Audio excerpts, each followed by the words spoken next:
Assalamualaikum dan salam sejahtera. Okey, hari ini kita akan belajar topik keelektrikan dan kemagnetan.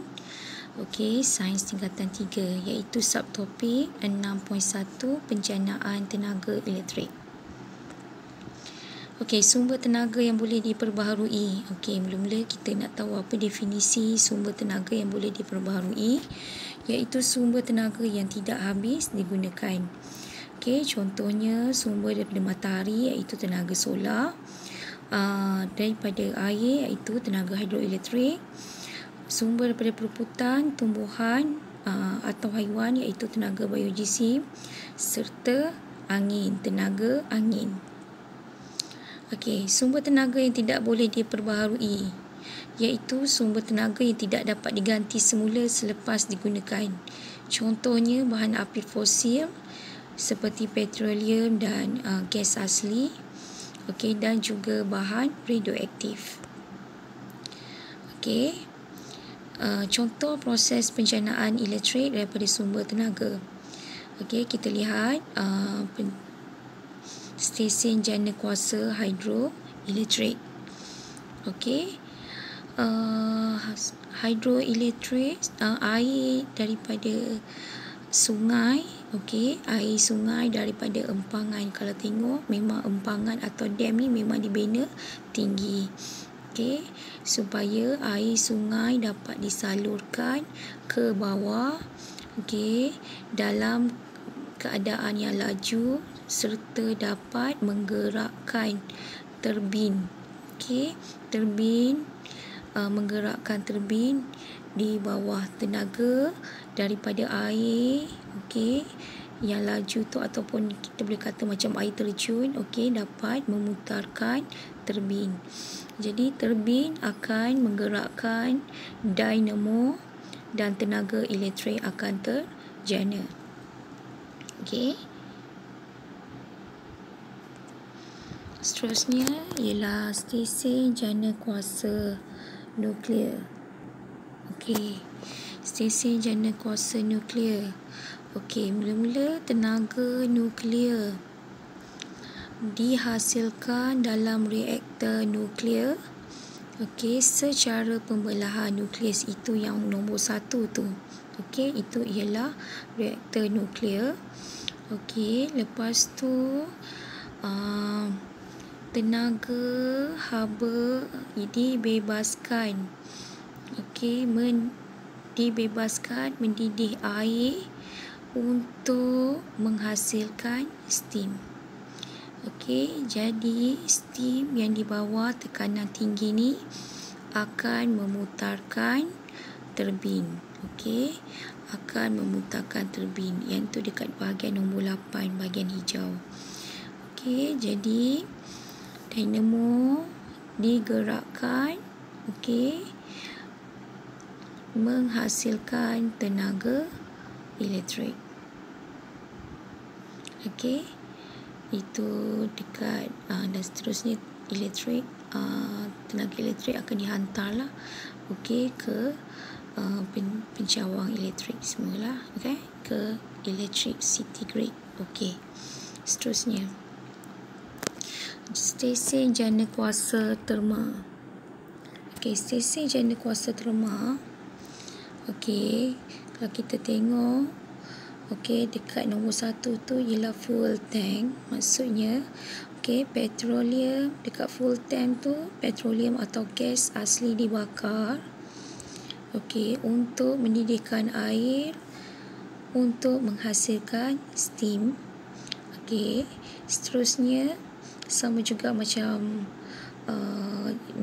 nuklear, jana kuasa nuklear tadi, steam di bawah tekanan tinggi akan digunakan untuk memutar turbin. Okey, memutar turbin, dan akhirnya dinamo besar disambung kepada turbin, maka dan dapat menjanakan tenaga elektrik. Okey. Okey, sekarang kita pergi pula kepada arus terus dan arus ulang alik. Okey, apa maksud arus terus? Arus terus ialah arus yang mengalir dalam arah yang sama. atau mengalir dalam satu arah sahaja. Okey, arus terus mengalir daripada terminal positif ke terminal negatif, dan contoh arus terus ialah bateri. Okey, kalau kita tengok dekat sebelah kanan rajah ni, ini ialah display daripada osiloskop sinar katot. Okey, kalau di gambar rajah sebelah kiri itu ialah direct current ataupun arus terus. Okey, itu bentuk arus terus. Okey, manakala di sebelah kanan ialah alternating current ataupun arus ulang-alik. Okey, apa dia arus ulang-alik? Arus ulang-alik merupakan satu bentuk arus elektrik yang arah alirannya berulang-alik. Okey, tidak seperti arus terus, okey, DC atau AC yang mana arah alirannya adalah tetap. So, bentuk gelombang yang lazim bagi arus ulang-alik ini adalah dalam bentuk gelombang sinus. Okey, kalau kita tengok sebelah kanan, dia berbentuk sinus, berbentuk gelombang. Okey, dekat tanda merah tu maksudnya gelombang tu ialah arus itu ialah positif, bila dia ke bawah ialah negatif. Okey, langkah menyelesaikan masalah tenaga elektrik dalam kehidupan seharian. Okey, yang pertama, guna lampu fluoresan. Okey, kenapa kita nak kena guna lampu fluoresan? Apa perbezaan lampu fluoresan ni dengan lampu mentol berwarna kuning? Okey, lampu fluoresan ni bukan saja menjimatkan elektrik, malah lampu fluoresan ini mempunyai jangka hayat sehingga 10 tahun lamanya, dan ianya juga menghasilkan haba yang sedikit. Okey, seterusnya mencabut plug. Okey, gadget seperti pengecas telefon bimbit dan microwave oven menghauskan tenaga elektrik selagi mana ia disambungkan ke soket elektrik. So, alat elektrik yang tidak digunakan dan dibiarkan dalam keadaan standby akan menggunakan lebih kurang 5% hingga 10% dari jumlah bil elektrik kita. Jadi, sentiasa pastikan alat elektrik yang tidak digunakan ditutup suisnya. Okey, seterusnya, guna alat elektrik jimat tenaga. Okey, ini kerana pada masa sekarang dah banyak dah alat elektrik yang cekap tenaga. So, kalau boleh kita beli alat elektrik yang mempunyai rating Energy Star yang tinggi. Okey, seterusnya mengurangkan penggunaan mesin basuh. Okey, basuhlah baju anda hanya dengan muatan kain yang penuh. Ini dapat menjimatkan tenaga elektrik dan juga air.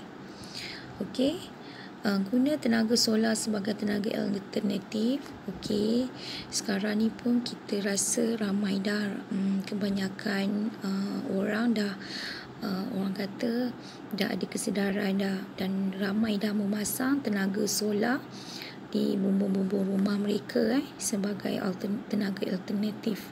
Okey, menggantikan yang tenaga elektrik yang ada ni lah. Okey, seterusnya servis penghawa dingin. Okey, penghawa dingin yang tidak diservis terpaksa bekerja dengan lebih kuat untuk menyejukkan bilik anda sekaligus menaikkan kadar tenaga elektrik yang digunakan. Cuci filter penghawa dingin sekurang-kurangnya 1 tahun sekali. Okey, itu sahaja daripada saya.